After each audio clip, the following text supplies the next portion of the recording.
From the Newstalk ZB newsroom, this is Newsfix.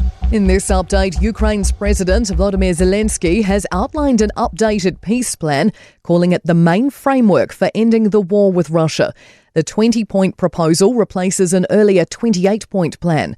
The BBC's Samira Hussein says Zelensky previously ruled out any land concessions, particularly in eastern Ukraine. But now those possibilities are on the table. Now, the ideal version for Ukraine would be the creation of a demilitarized zone where the front lines are now. Zelensky says Russia is expected to respond after talks with the United States.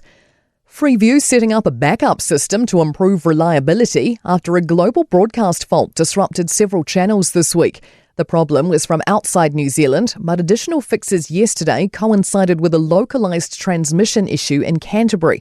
Freeview says that's now been resolved and channels including 3, Bravo, Eden, Rush and HGTV are back on air. It says the new backup option will help prevent future interruptions. A Christmas recuperating for Winston Peters. The New Zealand First Leader's heading up north to his holiday home. Peters had surgery on his hip 2 weeks ago. He says he was off crutches within 4 days and is looking forward to a break. I'm going to find out just as soon as I can. I've had one hell of a year. I can't wait to get home and start looking after myself. A Christmas connection for kids with mums behind bars. 700 Kiwi kids will receive gift packs from their mothers in prison this year, thanks to the Mothers Project. Each pack includes books, sports gear and games, along with a handwritten note.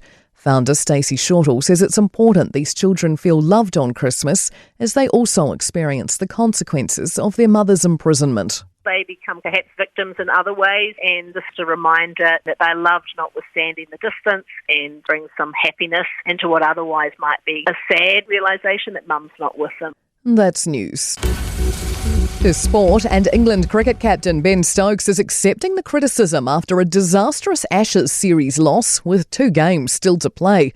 The struggles on the field have been enlarged by an investigation into alleged excessive drinking on a Team Noosa trip prior to the 3rd Test defeat. When you're 3-0 down and you've lost the series, everything you say, everything you do gets scrutinised and bought into, and rightly so. You don't really have a leg to stand on when you've lost 3 games in a huge series like this. So when you're winning, everything's great. When you're losing, it's not. Blues scrum threat Ofa Tuanga-Fasi is edging closer to full health and fitness. The 68-test All Black prop sat out much of last season with a neck injury, but he says fingers crossed he'll be ready for the round 1 matchup against the Chiefs in February. That's sport. I'm Scarlett Swetanovic. For more news, listen to Newstalk ZB live on iHeartRadio.